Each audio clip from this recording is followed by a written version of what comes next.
एक बार की बात है। एक जंगल में एक काला बत्तख का बच्चा रहता था। वह बत्तख का बच्चा बहुत ही प्यारा और चंचल था। वह जंगल के सभी जानवरों से दोस्ती करता था।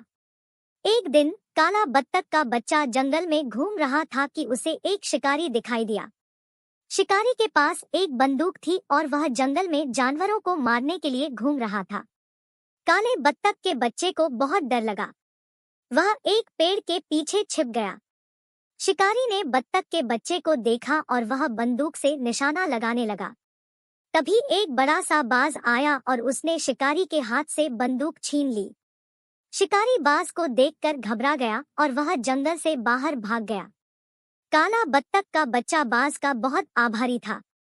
उसने बाज को धन्यवाद दिया और वे दोनों दोस्त बनकर रहने लगे। एक बार की बात है। एक चिड़िया थी जो अपने 3 बच्चों के साथ जंगल में रहती थी।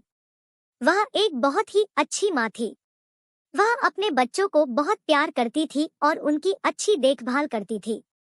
एक दिन चिड़िया के बच्चे जंगल में खेल रहे थे जब एक बड़ी सी बिल्ली ने उन्हें देख लिया। बिल्ली बच्चों को पकड़ने के लिए दौड़ी।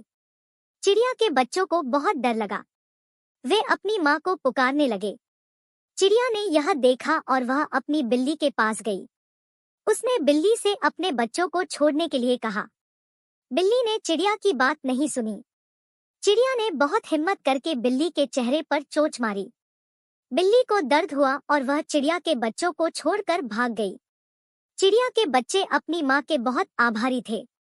उन्होंने अपनी माँ को धन्यवाद दिया और वे सभी मिलकर घर वापस चले गए। एक बार की बात है। एक जंगल में एक नीला तोता रहता था। वह तोता बहुत ही सुंदर और चतुर था। वह जंगल के सभी जानवरों से दोस्ती करता था।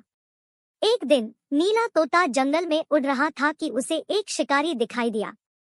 शिकारी के पास एक जाल था और वह जानवरों को पकड़ने के लिए जंगल में घूम रहा था। नीला तोता ने यह देखा और उसने सभी जानवरों को शिकारी के बारे में बताया। सभी जानवर शिकारी से छिप गए और शिकारी खाली हाथ वापस चला गया। सभी जानवर नीले तोते के बहुत आभारी थे। उन्होंने नीले तोते को धन्यवाद दिया और वह जंगल का सबसे लोकप्रिय तोता बन गया।